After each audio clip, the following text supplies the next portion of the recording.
So starting with the first one then, B for bravery. Can you pick out a moment that's the bravest in your life?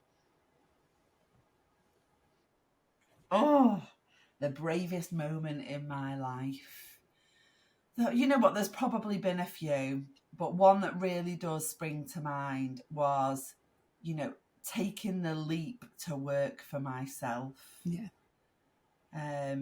That felt huge. That felt significant. You know, what I had perceived to be the safety of an employed role, because that's what had been brought up by my parents to believe, that, you know, get yourself a good job and then you'll have security, you know. And actually, deep down, I'd dreamt of, you know, having the freedom. For me, freedom is really important to me.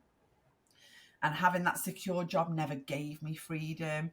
So biting the bullet and taking the leap, and it was almost like a bit of blind faith, to leave a well-paid, what was perceived to be a secure job, to go and work for myself, felt really, really significant. That felt like it took a lot of guts to do that. You know, it scared the absolute life out of me.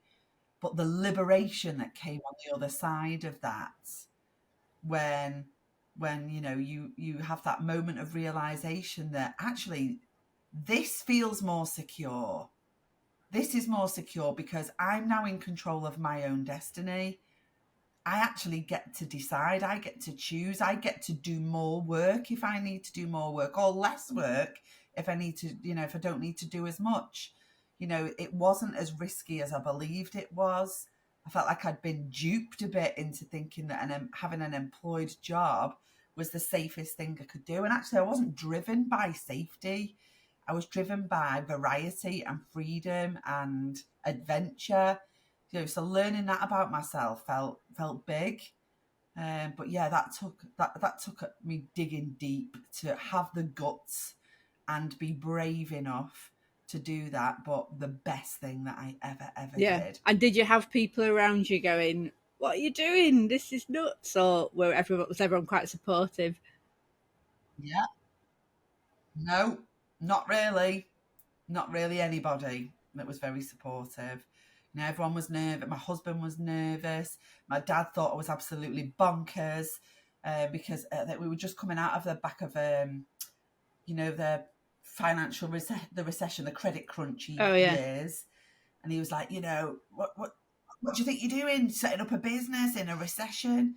And I was like, well, actually, Dad, you know, another school of thought is that that's the best time to set up a business.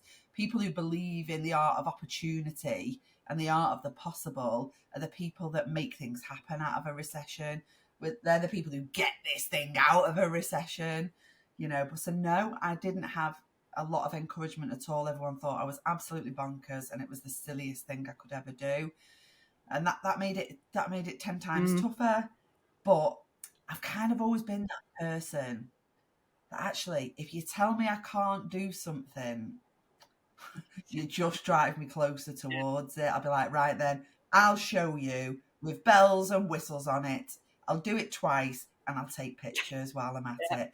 You know, so it's almost like it backfired because it just gave me more fire in my belly to make Yeah. it And I work. think, see, I was brought up in a family business, so I've always had that working for Yeah. yourself ethic. But I did go off and get a job myself, and now I've pretty much worked for myself for the last 15 years effectively. And it's that freedom. And I think Yeah.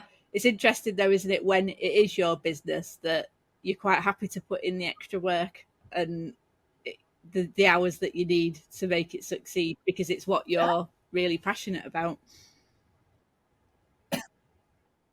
Yeah, totally. It's your baby, isn't it? You know, you've Yeah. birthed it in effect, so it matters 10 times more to Yeah. you. Yeah, And I think absolutely. now times are completely different, where is that everyone is being actively encouraged to set up their own business and stride out, aren't they? A lot more. Yeah, a lot more for sure.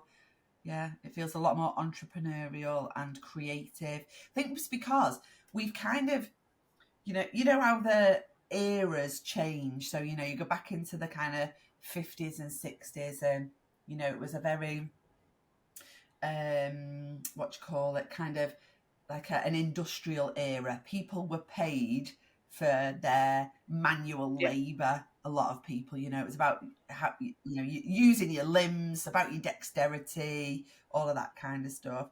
Then the kind of sort of 80s, back end of the 70s and 80s came. We kind of moved into a knowledge worker era.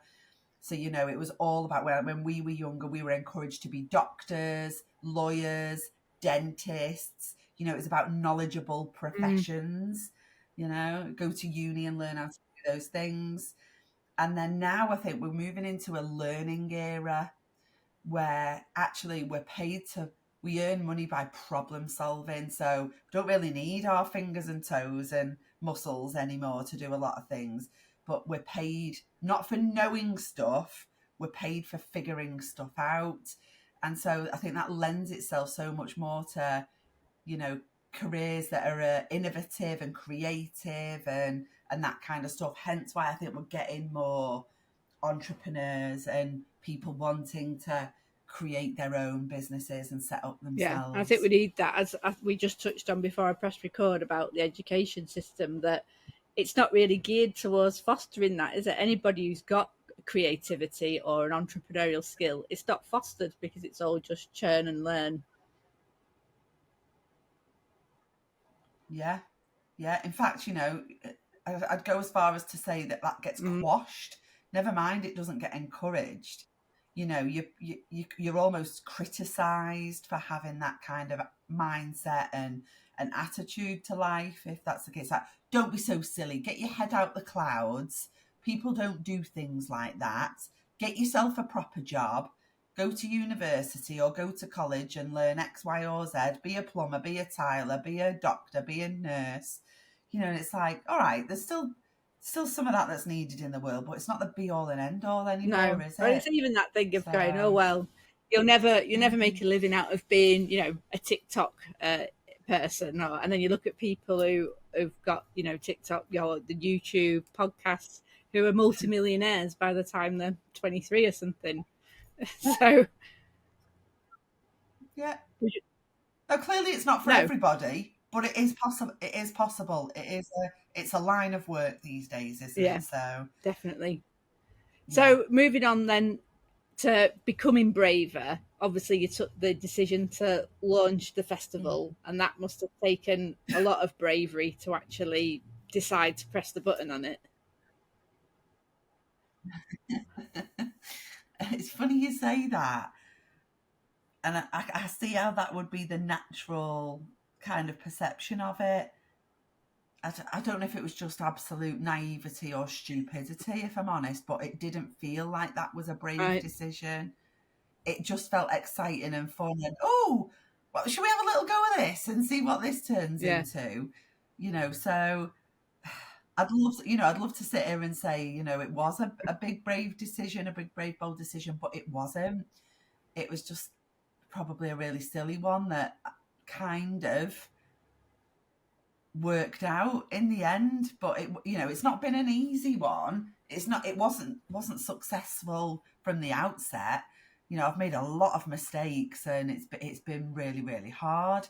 But yeah, I can't really attribute any bravery to doing that. Just blind Well, stupidity, really. sometimes, well, they say there's a fine line between genius and insanity, don't they? And I think sometimes our best ideas come from I'll take those, that. like, just do it. Like, I've got that sort of attitude at the moment. If an opportunity arises, just like, yeah, sod it, I'll do it, and then see what comes from it. So I think you have to do that, don't you, sometimes? Yeah, I think so. I think a lot of people might think we're mental for having that approach. But that's the beauty of people not being the same, isn't it? Is that we're driven by different things, we believe in different things, and therefore we do different things. If we were all the same, it'd be boring, and we'd never really get anywhere. So yeah, I'm cool with it. A lot of people, particularly those that are in my family and close around me, would probably be like, Jodie, what are you doing?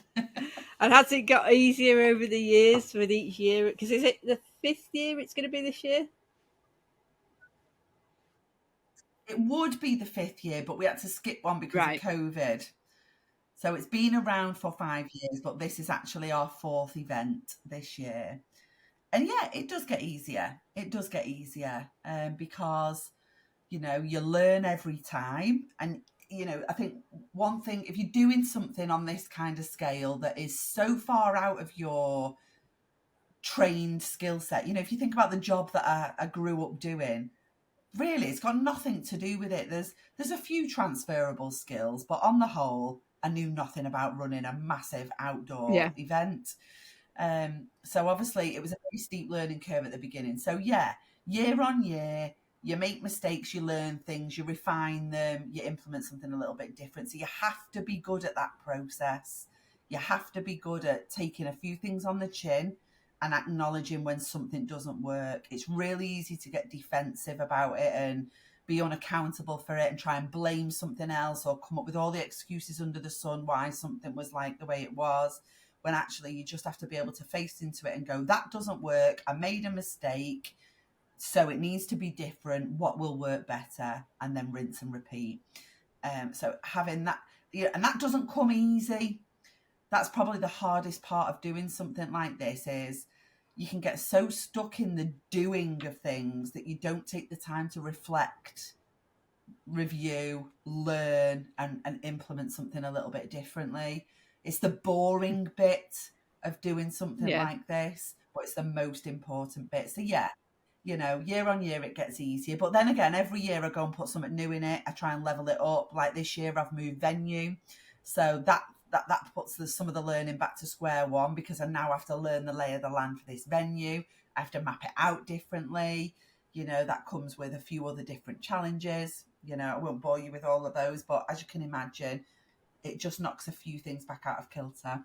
But yeah, on the whole, every year it gets easier. Yeah.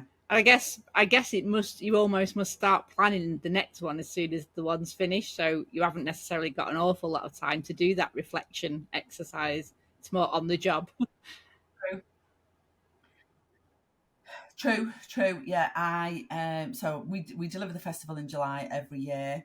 I take August off and do a lot of thinking and just jotting down notes and have a meeting with the team and stuff like that. And then yes, the whole process starts again in September. So it's a 10.5 month process of pulling it together. And yeah, 6 weeks of downtime afterwards. Yeah. That's it. Do you still enjoy it though? You still get the buzz from it? Yeah, it's like, sometimes the logic, if you let your head make the decisions, the logic decisions would be, this isn't worth it, stop doing it, it's really hard, blah, blah, blah. But the heart, if you listen to your heart and let your heart lead and your heart rule, well, it's a passion project. I often say to people, I feel like I haven't actually got a choice. It's almost, if I translate it into a biblical context, the analogy would be that I'm Mary and God has told me I have to, have this child, and it's a calling. Yeah, it's like I have to do this. I haven't got a choice in the matter. I was sent here. I was put here to do this job, to deliver this thing. And so even if I wanted to, I find it very, very difficult to try and pull away from it. And with an event like this, like most festivals fail within the first 5 years. And believe me, we've come close a number of times. It's not easy to make money running a festival. Now, we are a not-for-profit, so we don't exist to have commercial gain, but we do have to make it needs money to pay for itself. for it to pay for itself. Yeah. And obviously, yeah, it's got to pay for itself. And actually, it needs to pay me at some point. I run another business to pay my mortgage. And I think a lot of people think I'm making loads of money running this festival when I don't. I don't pay myself anything. So I work 10.5 months of the year on it for nothing, for the joy of seeing it come to life, which is fine, but yeah, most festivals take at least 5 years to start, make it to get to break even point and get over that line. So sometimes it's a case of we're past the point of no return now. Why would you stop now? Yeah. You know, You've we've done the done the hard hard yards. yards, you know, so now is the time to, now is almost the time to just like think, it's like when a plane takes off, you know, I feel like we've got to the point now where the seatbelt signs are just about to Yeah. go off. You know, we're allowed to go up and go to the Yeah. toilet in a Yeah. minute. You can You cruise know, for a bit. I feel like we're there. We're still, we're not quite cruising, but we're almost at the point that, you know, we've done the steep Yeah. climb, and the seatbelt signs are just about to be turned off so that we can get up and move about. So why would I land the plane Yeah. now? Even though it's hard, it's a case of no. You know, I've got big vision and big aspiration for this. You know, there isn't a festival like it. You know, there are other well-being festivals, but there isn't one that's purely for women and teen girls. And there certainly isn't anything in the north of this country. You know, most well-being festivals are down in the south anyway. I get asked all the time, when will you do this event in the south? And I'm like, no way, Jose. Right? I'm a northern bird.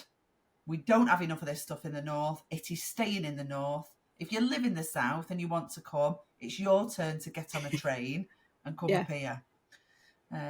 You know, so, but I do want to make it. I don't want anything the size of Glastonbury, but I'd love it the size of Creamfields. Yeah. You know, but for well-being and Yeah. empowerment. You know, so we've got a big job on our Yeah. hands to grow You've it. got big So dreams. So I think with your resolve and tenacity, I think you'll make it happen.